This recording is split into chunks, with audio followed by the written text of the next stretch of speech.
नमस्कार, स्वागत है आपका बिहार समाचार में। अब एम्स पटना में रोबोट से होगा ब्रेन ट्यूमर और रीढ़ का ऑपरेशन। CICSE का रिजल्ट जारी हो चुका है। 10वीं में 99.92 तो 12वीं में 99.91 स्टूडेंट पास। बिहार में 5 स्टूडेंट फेल। 12वीं में 100% लड़कियों ने मारी बाजी। वहीं जातीय जनगणना पर नीतीश को तेजस्वी ने घेरा। पूछा, जातीय जनगणना पर केंद्र विचार नहीं करेगा तो हमेशा साथ आकर आवाज बुलंद करेंगे। जेडीयू बोली, हम तो सिर्फ बात रख सकते हैं। तो आज की बड़ी खबरों पर बात करने से पहले आपसे छोटी सी अनुरोध है कि कृपया वीडियो को एक लाइक जरूर करें, क्योंकि आपका एक लाइक करना ही हमारे मेहनत का फल होता है। तो शुरुआत करते हैं आज की पहली और बड़ी खबर से।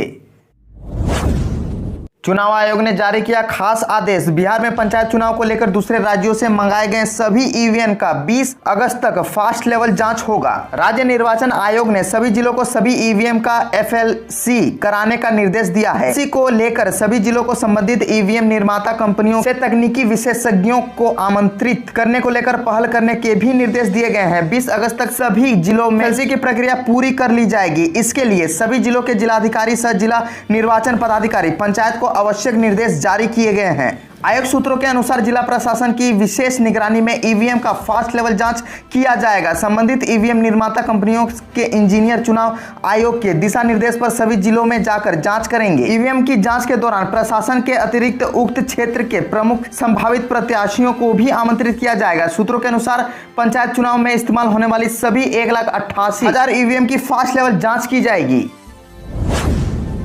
CICSE का रिजल्ट जारी। 10वीं में 99.92 तो 12वीं में 99.91% स्टूडेंट पास। बिहार में 5 स्टूडेंट फेल। 12वीं में 100% लड़कियों ने मारी बाजी। कोरोना काल में CISE ने 10वीं और 12वीं की परीक्षा का परिणाम घोषित कर दिया है। 10वीं की परीक्षा में बिहार के 99.92 तो 12वीं में 99.91 स्टूडेंट उत्तीर्ण हुए हैं। 10वीं में 99.93 लड़कियां और 99.92 लड़के पास हुए हैं, जबकि 12वीं में 100% लड़कियां और 99.86 लड़कों ने बाजी मारी है। CISE ऑल इंडिया रैंकिंग में 10वीं की परीक्षा में 99.98 और 12वीं में 99.76% रिजल्ट रहा। ऑल इंडिया रैंकिंग में 10वीं में लड़के और लड़कियों ने मिलकर 99.98 पास किया है। वहीं 12वीं में लड़कियों का रिजल्ट 99.86 और लड़कों का रिजल्ट 99.66 रहा। CISE ने कहा कि पूरे देश के लिए कठिन दौर है। कोविड-19 महामारी की दूसरी लहर के कहर के बीच शैक्षिक क्षेत्र पूरी तरह से प्रभावित रहा। गंभीर संकट के बावजूद CISE ने सभी बाधाओं और कठिन परिस्थितियों में 10वीं और ICE 12वीं की परीक्षा परिणाम तैयार किया। परीक्षा परिणाम को सारणीबद्ध करने के लिए CISE ने बहुत विचार विमर्श के बाद कई मापदंडों को अपनाया था, जिनका उपयोग अंकों के संकलन करने को लेकर किया गया था। नेता प्रतिपक्ष तेजस्वी यादव ने मुख्यमंत्री नीतीश कुमार से पूछा कि माननीय मुख्यमंत्री जी, केंद्र सरकार अगर जातीय जनगणना पर पुनर्विचार नहीं करेगी तो आप क्या करेंगे? हमारी मांग पर बिहार विधानसभा में सर्वसम्मति से जातिगत जनगणना का प्रस्ताव पारित किया गया था। तेजस्वी यादव ने आगे कहा कि केंद्र सरकार में आपकी हिस्सेदारी है, आपके कैबिनेट मंत्री है, फिर भी अनुनय विनय कर रहे हैं। वहीं तेजस्वी के सवाल पर जेडीयू की ओर से प्रवक्ता नीरज कुमार ने कहा कि हम तो सिर्फ अपनी बात रख सकते हैं। तेजस्वी यादव के बयान को उनकी ही रिपोर्ट के प्रवक्ता शक्ति सिंह यादव ने आगे बढ़ाते हुए कहा कि नीतीश कुमार जातीय जनगणना के सवाल पर केंद्र के मंसूबे का प्रतिकार कड़ाई से नहीं कर रहे हैं, वह मजबूरी का प्रकटीकरण कर रहे हैं। पीएम मोदी राष्ट्रवाद की बात करते हैं, लेकिन पिछड़े अति पिछड़े से इतनी नफरत क्यों करते हैं? शक्ति यादव पूछते हैं कि अगर केंद्र सरकार नीतीश कुमार की मांग पर पुनर्विचार नहीं करेगी तो वह राष्ट्रीय जनता दल के साथ आकर केंद्र के खिलाफ आवाज बुलंद करे। अब एम्स पटना में रोबोट से होगा ब्रेन ट्यूमर और रीढ़ का ऑपरेशन। एम्स पटना में अब रोबोटिक विधि व 3D तकनीक से ब्रेन ट्यूमर का ऑपरेशन हो सकेगा। इसमें मरीजों को ना तो सर्जरी के लिए बड़ा चीरा लगेगा और ना ही ऑपरेशन के बाद ज्यादा दर्द का सामना करना पड़ेगा। यही नहीं, सर्जरी के बाद मरीज 1 हफ्ते के अंदर हॉस्पिटल से डिस्चार्ज भी हो सकेंगे। यह सब संभव हुआ है आर्टिफिशियल इंटेलिजेंस एवं रोबोटिक तकनीक से संचालित ऑपरेटिंग माइक्रोस्कोप तकनीक से। शनिवार को एम्स के न्यूरो सर्जरी विभाग में इस मशीन का शुभारंभ हुआ। दिमाग की बीमारियों से पीड़ित गंभीर मरीजों को अब ऑपरेशन के लिए दूसरे राज्यों में नहीं जाना होगा। इसके लिए अन्य राज्यों के कॉर्पोरेट अस्पतालों में जहां 4 से 5 लाख रुपए खर्च आता है, वहीं एम्स पटना में मात्र 1 से 1.5 लाख रुपए में यह ऑपरेशन हो सकेगा। इस प्रकार की सर्जरी की सुविधा देश के चुनिंदा अस्पतालों एम्स दिल्ली और PGI चंडीगढ़ में ही मौजूद है। शनिवार को लोकार्पण अवसर पर विभागाध्यक्ष ने एम्स निदेशक डॉक्टर PK सिंह, अधीक्षक डॉक्टर CM सिंह, वित्तीय सलाहकार मोहन जी का आभार जताया। उद्घाटन अवसर पर डॉक्टर सूरज, डॉक्टर मुक्ता, डॉक्टर क्रांति, डॉक्टर नीरज, डॉक्टर सजीव, डॉक्टर अडिल सहित अन्य डॉक्टर भी मौजूद रहे।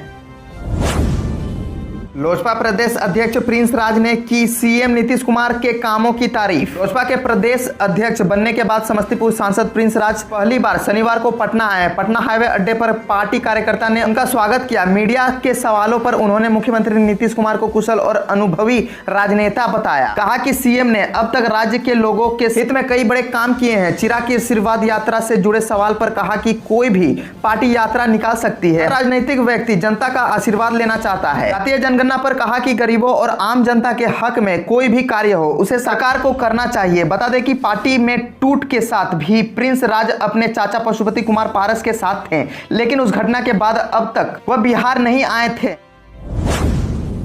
बिहार के जहानाबाद में पुलिस पर हमला, एक महिला पुलिसकर्मी की मौत, आधा दर्जन जख्मी। औरंगाबाद जेल में बंद कैदी की मौत से लेकर जहानाबाद के पारसबिगहा थाना क्षेत्र के नेहालपुर में लोगों ने सड़क जाम कर हंगामा शुरू कर दिया। हंगामा शांत करवाने पहुंची पुलिस पर स्थानीय लोगों ने हमला कर दिया, जिसमें एक महिला पुलिसकर्मी की मौत हो गई और करीब आधा दर्जन पुलिसकर्मी जख्मी हो गए। उन्हें इलाज के लिए सदर अस्पताल भेजा गया है, जहां पर उनकी स्थिति चिंताजनक बनी हुई है। आसपास की पुलिस और सीनियर अधिकारी भी घटनास्थल पर पहुंच गए हैं। दरअसल यह पूरा मामला शराब के कारोबार से जुड़ा हुआ है। कुछ दिन पहले पारसबिगहा थाना की पुलिस ने सरसा गाँव से शराब कारोबारी गोविंद मांझी को गिरफ्तार कर औरंगाबाद जेल भेज दिया था।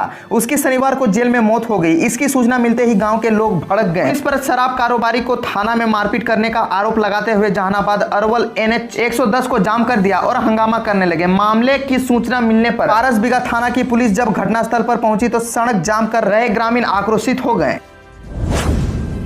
जाति आधारित जनगणना के पक्ष में नीतीश कुमार, केंद्र सरकार को पुनर्विचार की सलाह। में जातिगत जनगणना का मुद्दा अब गर्मा गया है। सीएम नीतीश कुमार ने इसे लेकर ट्वीट किया और जाति आधारित जनगणना का समर्थन करते हुए केंद्र सरकार से इस मामले को लेकर पुनर्विचार करने का सुझाव दिया है। मुख्यमंत्री का मानना है कि जातिगत जनगणना के बाद बिहार में जाति को वास्तविक स्थिति का पता चल सकेगा। बिहार में जातिगत जनगणना को लेकर नीतीश कुमार ने ट्वीट किया कि हम लोगों का मानना है कि जाति आधारित जनगणना होनी चाहिए। बिहार विधानमंडल ने दिनांक 18/2/19 एवं पुनः बिहार विधानसभा ने दिनांक 27/2/20 को सर्वसम्मति से इस आशय का प्रस्ताव पारित किया था तथा इसे केंद्र सरकार को भेजा गया था। केंद्र सरकार को इस मुद्दे पर पुनर्विचार करना चाहिए। बिहार में 2680 करोड़ की लागत से बनेंगे 6 स्टेट हाईवे, कर्ज को मिली मंजूरी। राज्य में 6 स्टेट हाईवे के निर्माण का रास्ता साफ हो गया है। केंद्र सरकार के डिपार्टमेंट ऑफ इकोनॉमिक अफेयर ने एशियन डेवलपमेंट बैंक से लोन लेने की मंजूरी दे दी है। इसके तहत SH95, SH98, SH99, SH101, SH103 और SH105 का निर्माण होगा। यह जानकारी पथ निर्माण मंत्री नितिन नवीन ने शुक्रवार को दी। पथ निर्माण मंत्री ने कहा कि SH95 के निर्माण से मानसी से सिमरी बख्तियारपुर आवागमन में लगभग 2 से 2.5 घंटे की बचत होगी। इस मार्ग में प्रस्तावित पुल से मानसी से सहरसा जाने में करीब 200 किलोमीटर की दूरी कम होगी। SH98 के बारे में उन्होंने बताया कि पूर्वी बिहार से उत्तरी पश्चिम बंगाल आने जाने में सुविधा होगी।